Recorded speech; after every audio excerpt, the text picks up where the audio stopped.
Margaret and Edith thought they had uncovered the truth, but as they descend into the depths of Blackstone Lake, they realize the ancient force they've been chasing isn't just a legend. It's waiting for them, and it's hungry. Thomas, the owner of Blackstone Lake Lodge and a childhood friend of Margaret. Thomas is practical but skeptical of supernatural explanations. His connection to the lake runs deep, and he struggles with his growing suspicion of something sinister lurking beneath its surface. Lily, a young woman who worked at the lodge, Lily had always been fascinated by the mystery surrounding the lake. Her disappearance sets off a chain of events that propels the town into a frenzy. Her fate remains a key part of the unfolding mystery. Henry, the keeper of Blackstone Lake Lodge, Henry is a quiet and reliable man in his 40s. His disappearance under mysterious circumstances raises further suspicions, and his ties to the ancient secrets of the lake are eventually revealed. It was a cold October morning in 1945 when Samuel Thornton, a seasoned fisherman from the region, decided that on this day, he would fish in Blackstone Lake. The lake, an isolated and deep location in the mountains of Maine, had always been a peaceful retreat for him. Samuel knew the legend of the mists that often enveloped the water at dawn, but he had always considered them a natural phenomenon, with no supernatural explanations. The lake, as always, was covered by a thin layer of fog, which seemed to appear from nowhere and dissipate with the sunlight. The water was calm and silent, reflecting the surrounding landscape, but there was something unsettling about that morning.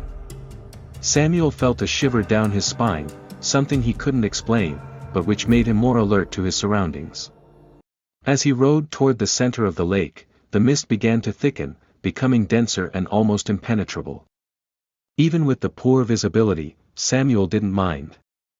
He was used to nature's quirks and knew that, soon enough, the fog would disappear, as it always did. But what he didn't expect was what he would find that morning. As he cast his line, something strange caught his attention. Amid the thickening mist, he spotted a figure floating on the water. As he drew closer, the shape that appeared to be a human silhouette became clearer. Samuel furrowed his brow, trying to make sense of what he was seeing.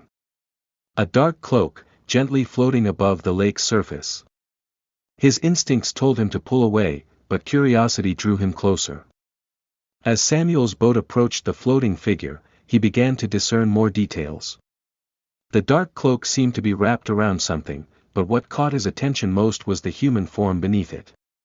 He couldn't believe what he was seeing. A woman, lying on the water, with a pale face and dark hair floating around her. Samuel hesitated for a moment, but something urged him to go further. He reached out to touch what appeared to be the woman, but as he did, he felt a piercing cold, a sudden shock that made him instinctively pull back. Yet, as he looked at the woman, he noticed that her body wasn't fully submerged.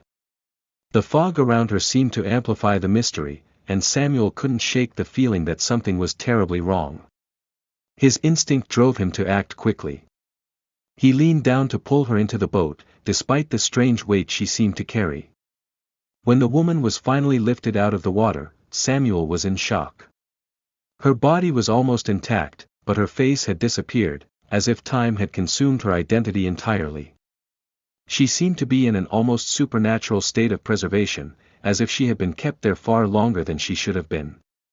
Samuel pulled the body into the boat, and his heart raced. He knew he had to get the woman to the shore. Something terrible had happened there, and he had no idea whether he was dealing with an accident, a murder, or something even darker. When Samuel brought the woman's body to the shore of the lake, he immediately called the police. What had seemed like a simple morning of fishing quickly turned into a macabre mystery. The body was taken to the town, where forensic doctors began investigating the cause of death. The first surprise came when the preliminary examination showed that the woman had died from strangulation. However, there were no clear signs of a struggle, and what struck them most was the fact that her body was so well preserved, despite apparently being in the water for years. The police were trying to unravel what had happened, but everything seemed to lead to more questions than answers. Investigators began checking records of disappearances in the region, and it didn't take long for them to realize that the body matched that of a woman named Elizabeth Moore. She had disappeared in 1938, 7 years earlier. At the time, her death had never been explained, and the town had shelved the case as just another unsolved disappearance. What was most strange was that, for all these years, no one had found her body. Elizabeth Moore's story quickly spread throughout the town, and everyone began to wonder how she could have been kept intact at the bottom of the lake for so long. The mystery seemed to go beyond a simple tragedy. Elizabeth Moore was a 27-year-old woman when she disappeared, a well-known figure in the small town near Blackstone Lake. She worked as a teacher at the local school and was well-liked by everyone. However, her personal life was not as simple as her career. She had gone through several difficult relationships, and recently, she had become involved with a mysterious man, known only as Thomas. Thomas was a man of few words, with a shadowy past that no one truly knew. He was a regular visitor to the lake, but no one knew much about his life before settling in the town. Elizabeth's relationship with him was intense but also full of ups and downs. Some said he had an explosive temper, but no one ever imagined he could be capable of something so dark. The last time Elizabeth was seen was near the lake, on a cold autumn afternoon, just a few days before her disappearance. She had told a friend she was going for a walk around the lake, but she was never seen again. Her disappearance was initially treated as a runaway, but no one truly knew what had happened. The police began investigating Thomas's past, the man with whom Elizabeth had been involved. What they uncovered was a web of lies and strange behavior. Thomas had a history of disappearances in other towns where he had lived, but he had never been charged with anything. He always seemed to escape investigations, as though he had the ability to vanish without a trace. Investigators found that Thomas and Elizabeth had argued intensely days before her disappearance. According to witnesses, the fight was over jealousy and distrust. Elizabeth had grown tired of Thomas's possessive nature and had started to distance herself from him, but he refused to accept the end of their relationship. Their last argument was so intense that Elizabeth swore she would never see him again, but 3 days later, she disappeared without a trace. The connection between Thomas and Elizabeth's disappearance began to become clearer. However, when the police went to search for him, Thomas had already disappeared again, as if he had vanished from the town once and for all. With Thomas now a prime suspect in the case, the police began a thorough search of the surrounding areas. They knew that if he was still in the town, he could be hiding somewhere in the dense forest near Blackstone Lake. The investigation stretched for weeks, but there was no sign of him. His disappearance was as mysterious as Elizabeth's had been.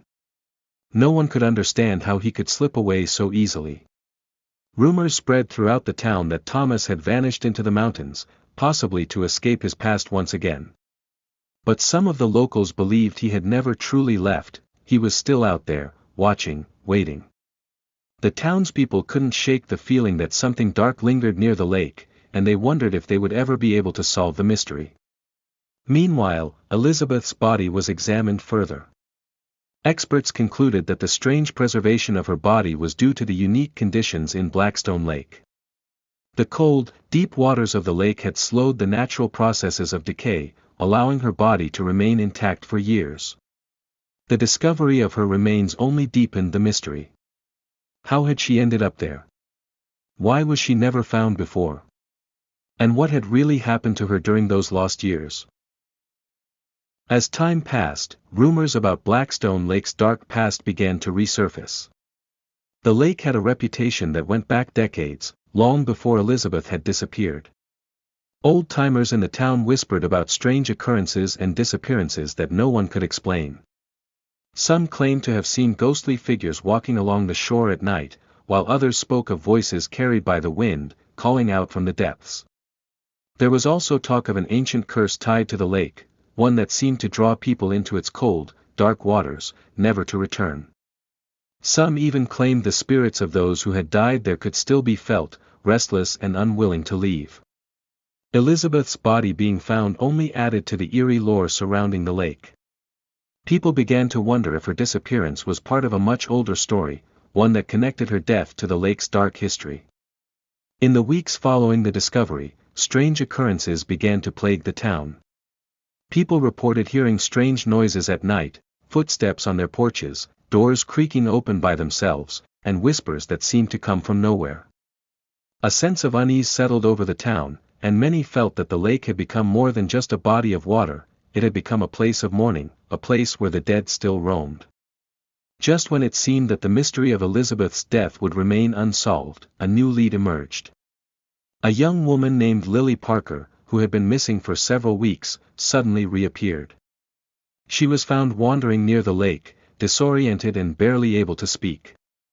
When she was found, she was unable to explain where she had been or how she had ended up near Blackstone Lake. All she could say was that she had been lost in the fog. Lily's return sent shockwaves through the town. She had vanished without a trace, and no one had been able to find her. Her reappearance was as mysterious as Elizabeth's disappearance, and it reignited suspicions that something far more sinister was at work. People began to wonder if the lake itself was drawing people in, claiming them as its own. Lily's story was strange. She spoke of wandering in a foggy, dreamlike state, unable to remember the details of what had happened to her. She described seeing a figure, a man, tall and shadowy, who had been watching her, following her in the fog.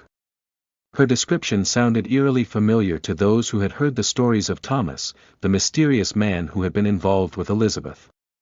Could he have returned? Or was something else at play? As the investigation into Lily's disappearance continued, the town began to experience more strange occurrences. People reported seeing a tall figure standing at the edge of the lake, staring into the water as though waiting for something. There were whispers that the figure was Thomas, returned from his mysterious absence. But no one could confirm his presence. The sightings were fleeting, and when people tried to approach, the figure would vanish into the mist. One night, a local woman named Margaret ventured out to the lake, convinced that she could find answers. She had heard the stories of the ghostly figure and felt compelled to discover the truth. As she walked along the shore, the fog began to roll in, thick and cold. Her footsteps echoed in the silence, and she felt a strange pull toward the water. When she reached the edge of the lake, she saw him. The tall figure stood by the water, just as others had described. Margaret froze, unsure whether to approach or turn back. She called out to him, but he didn't respond. Slowly, the figure turned toward her, his face obscured by the shadows. Margaret's heart raced as she took a step back, but the figure moved closer, still silent, still shrouded in darkness. She didn't know what it was, whether it was Thomas, a ghost, or something else entirely. But whatever it was, she knew it was connected to the lake and its dark secrets. Margaret's encounter with the figure at the lake sent a ripple through the town. Her story quickly spread, and people began to fear the lake even more. But as the police continued to investigate, new evidence began to emerge, revealing more about the mysterious history of Blackstone Lake. One of the town's oldest residents, a woman named Edith Carter, came forward with a shocking revelation. Edith had lived in the area her entire life, and she remembered stories passed down by her ancestors about the lake. According to her family's history, Blackstone Lake was the site of a tragic event long ago. In the late 1800s, a group of settlers had attempted to build a small village near the lake, but something strange happened.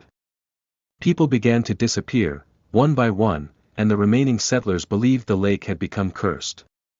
Edith's family had always believed that the lake held a dark force, one that drew people into its depths. The settlers had eventually abandoned the area, but the stories persisted. Some claimed the lake was haunted by the spirits of those who had vanished. Edith believed that Elizabeth's death, along with the strange occurrences in the town, were connected to this ancient curse. Edith's revelation about the settlers and the curse of Blackstone Lake set the town on edge. The idea that the lake had been cursed for over a century suddenly felt far too real. People began to see strange signs that supported her claims, dreams of drowning, whispers in the wind, and sightings of shadowy figures near the water. The lake had always been a mysterious place, but now it felt as though it was alive, feeding off the fear and sorrow of the people who lived nearby. In the days that followed, more townsfolk came forward with their own eerie stories. A fisherman spoke of hearing a woman's voice calling his name from the water, even though he was alone. Another resident reported seeing a figure walking along the shore in the early morning fog, only to vanish as soon as they approached. More and more people felt an oppressive weight in the air, a feeling that something unseen was watching them, waiting. The town's council met urgently, trying to make sense of the growing panic. Some suggested they perform a ritual to cleanse the lake, while others dismissed the idea as superstition. But as the strange occurrences increased, even the most skeptical among them began to wonder if there was something more to the curse than they had ever imagined. Amidst the chaos, another mysterious disappearance occurred. This time, it was the keeper of the lake's lodge, Thomas's old friend, Henry. Henry had worked at Blackstone Lake Lodge for years, maintaining the grounds and ensuring that guests had a peaceful stay. He had always been known for his calm demeanor and no-nonsense attitude. But one evening, as the fog rolled in thicker than usual, Henry vanished without a trace. His disappearance was even stranger than Elizabeth's or Lily's. Henry's cabin was found locked, his belongings left behind as if he had stepped out for just a moment. There were no signs of struggle, no clues to his whereabouts, only a strange symbol carved into the doorframe. The symbol resembled a spiral, similar to the patterns found on ancient stones around the lake. The police were baffled. There was no way to explain how Henry could have disappeared so suddenly. Had he wandered into the fog and gotten lost? Or was there something more sinister at play? As the search for him continued, a few of the older residents began to suggest that Henry had fallen victim to the same force that had claimed so many others, an ancient evil tied to Blackstone Lake. With the increasing number of disappearances, the town's fear reached a boiling point. Desperate for answers, a group of concerned citizens decided to search the Blackstone Lake Lodge itself. They believed that the lodge, having been there for decades, might hold the key to understanding the mystery. Perhaps it was built over something that had awakened with the passage of time. The group, led by Margaret and Edith, carefully examined the lodge's old records and found something chilling. Deep within the lodge's early construction blueprints was a note, a reference to a hidden chamber beneath the lodge. The chamber had been sealed off after a series of unexplained events, with no further records or explanations provided. The note seemed to suggest that the chamber had once been used for rituals meant to appease something beneath the waters. This revelation sent shivers down their spines. Was it possible that the lodge had been built on top of something ancient, something evil? Margaret and Edith, along with a small group, decided to investigate further, sneaking into the bowels of the lodge to find this hidden chamber. What they discovered there would change everything they thought they knew about Blackstone Lake. In the depths of the lodge, the group found a narrow passageway, nearly forgotten by time. It led them to a small, secret room, its walls covered in strange symbols and carvings, many of which resembled the spirals seen around the lake. There was a large stone altar in the center, covered in dust but still imposing. As they ventured deeper into the room, they discovered something even more disturbing: human remains, partially preserved by the cold stone. The bones were arranged in a ritualistic manner, and the air smelled stale, as though it hadn't been disturbed in decades. At the center of the altar, a large stone slab seemed to bear a strange, ancient inscription, a warning. Though much of the text was eroded by time, one word stood out: abyss. It was clear that the room had once been used for dark ceremonies, perhaps to appease whatever force had once been invoked at the lake. Suddenly, a chill filled the air.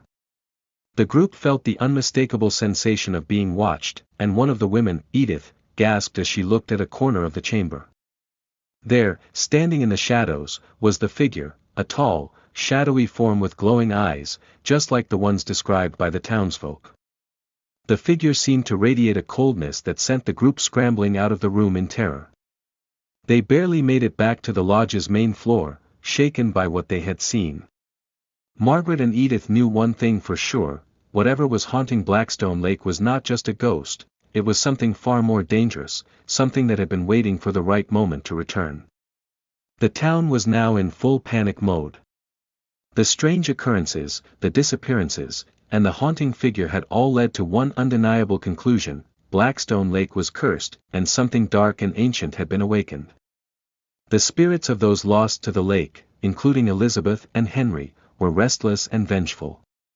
Desperate to end the terror, Margaret, Edith, and a few brave townspeople gathered to face the lake one final time. They knew that the only way to put an end to the curse was to confront the entity that had claimed so many lives. Armed with what little knowledge they had gleaned from the hidden chamber and the old records, they prepared for a ritual that they hoped would break the curse once and for all.